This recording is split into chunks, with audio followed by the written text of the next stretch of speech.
ಕೊನೆಗೂ ಜನರ ಅಸಹಕಾರಕ್ಕೆ ಮಣಿದಿದೆ ಬಿಎಂಆರ್ಸಿಎಲ್ 100% ವಸೂಲಿ ಮಾಡ್ತಾ ಇದ್ದಂತೆ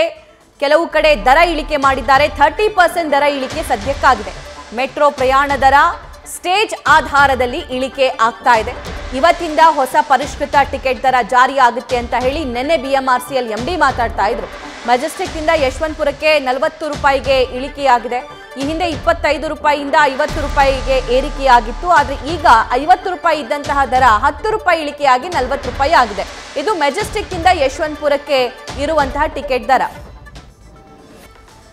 ಲೈವ್ ಡೀಟೇಲ್ಸ್ ಈ ಬಗ್ಗೆ ನಮ್ಮ ಪ್ರತಿನಿಧಿ ಪ್ರಜ್ವಲ್ ನೀಡ್ತಾ ಹೋಗ್ತಾರೆ ಪ್ರಜ್ವಲ್ 46% ನಾವು ಹೈಕ್ ಮಾಡ್ತೀವಿ ಅಂತ ಹೇಳಿ 100% ಗಿಂತ ಜಾಸ್ತಿ ಬಿಎಂಆರ್ಸಿಎಲ್ ಹೈಕ್ ಮಾಡಿದ್ದಕ್ಕೆ ಆಕ್ರೋಶ ವ್ಯಕ್ತವಾಗ್ತಿತ್ತು ಆದರೆ ಈಗ 46% ಗೆ ಸೀಮಿತಗೊಳಿಸದೆ ಒಂದಿಷ್ಟು ಪ್ರೈಸ್ ನ ಕಮ್ಮಿ ಮಾಡಿದ್ದಾರೆ ಎಲ್ಲೆಲ್ಲಿಗೆ ಎಲ್ಲಿ ಪ್ರಯಾಣ ಮಾಡಿದ್ರೆ ಎಷ್ಟೆಷ್ಟು ರೇಟ್ ಇದೆ ಯಾವ ರೀತಿಯಲ್ಲಿ ಇಳಿಕೆ ಕನ್ಸಿಡರ್ ಮಾಡಬಹುದು ಸಭಾ ಈಗಾಗಲೇ ಮೆಟ್ರೋ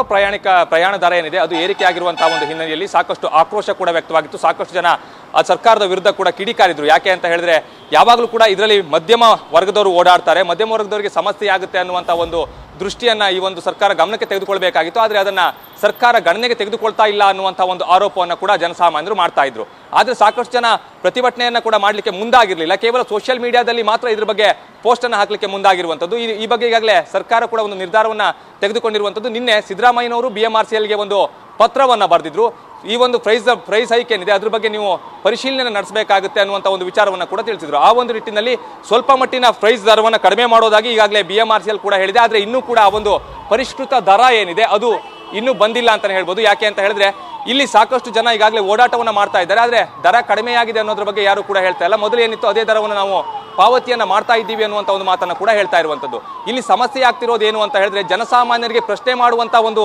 ಮನಸ್ಥಿತಿಯನ್ನೇ ಹಾಗಾದ್ರೆ ಜನಸಾಮಾನ್ಯರು ಕಳೆದುಕೊಂಡ್ರ ಅನ್ನುವಂಥ ಒಂದು ಪ್ರಶ್ನೆ ಕೂಡ ಇಲ್ಲಿ ಉದ್ಭವ ಆಗ್ತಾ ಇರುವಂಥದ್ದು ಯಾಕೆ ಅಂತ ಹೇಳಿದ್ರೆ ಇಲ್ಲಿ ಸಾಕಷ್ಟು ಜನರನ್ನ ನಾವು ಮಾತನಾಡಿಸುವಂತ ಒಂದು ಪ್ರಯತ್ನವನ್ನ ಮಾಡಿದಂಥ ಸಂದರ್ಭದಲ್ಲೂ ಕೂಡ ಯಾರು ಮಾತನಾಡಲಿಕ್ಕೆ ತಯಾರಿಲ್ಲ ಯಾಕೆ ಎಲ್ಲವನ್ನ ಕೂಡ ಮಾಧ್ಯಮಗಳೇ ಕೇಳಬೇಕಾ ಅಥವಾ ವಿಪಕ್ಷಗಳೇ ಪ್ರಶ್ನೆ ಮಾಡಬೇಕಾ ಅನ್ನುವಂಥ ಒಂದು ಮನಸ್ಥಿತಿಗೆ ಹಾಗಾದ್ರೆ ಜನಸಾಮಾನ್ಯರು ತಲುಪಿದ್ದಾರಾ ಅನ್ನುವಂಥ ಒಂದು ಅನುಮಾನ ಏನಿದೆ ಅದು ಈಗ ಉದ್ಭವ ಆಗ್ತಾ ಇರುವಂಥದ್ದು ಸಾಕಷ್ಟು ಜನರನ್ನ ಕೇಳಿದಂಥ ಸಂದರ್ಭದಲ್ಲಿ ಇಲ್ಲ ನಾವು ಕಾಲೇಜಿಗೆ ಹೋಗ್ತಾ ಇದ್ದೀವಿ ಅಥವಾ ನಾವು ಕಂಪ್ನಿಗೆ ಹೋಗ್ತಾ ಇದ್ದೀವಿ ಅನ್ನುವಂಥ ಒಂದು ಮಾತನ್ನ ಹೇಳ್ತಾರೆಯೇ ಹೊರತು ಯಾರೂ ಕೂಡ ಪ್ರೈಸ್ ಹೈಕ್ ಬಗ್ಗೆ ಮಾತಾಡಲಿಕ್ಕೆ ತಯಾರಿಲ್ಲ ಇಲ್ಲಿ ನಾವು ಪ್ರಮುಖವಾಗಿ ಒಂದು ಗಮನಿಸಬೇಕು ಯಾವಾಗಲೂ ಕೂಡ ಅಷ್ಟೇ ಜನಸಾಮಾನ್ಯರು ಪ್ರಶ್ನೆಯನ್ನ ಮಾಡಿಲ್ಲ ಅಂತ ಹೇಳಿದ್ರೆ ಯಾವುದೇ ಒಂದು ಹೈಕ್ ಆಗಿರ್ಬೋದು ಅದನ್ನ ಕಡಿಮೆ ಮಾಡುವಂತ ಒಂದು ಕೆಲಸವನ್ನ ಮಾಡೋದಿಲ್ಲ ಸರ್ಕಾರ ಇನ್ನು ಮುಂದೆ ಕೂಡ ಇದೇ ರೀತಿಯ ಒಂದು ಧೋರಣೆಗಳನ್ನ ತಳಿತಾ ಹೋಗುತ್ತೆ ಯಾವಾಗ ಜನಸಾಮಾನ್ಯರಿಗೆ ಪ್ರಶ್ನೆ ಮಾಡಬೇಕು ಅಂತ ಅನ್ಸುತ್ತೋ ಅವತ್ತಿನ ದಿನ ಸ್ವಲ್ಪ ಮಟ್ಟಿನ ಬದಲಾವಣೆಯನ್ನು ನಿರೀಕ್ಷೆ ಮಾಡಬಹುದೇ ಹೊರತು ಜನಸಾಮಾನ್ಯರು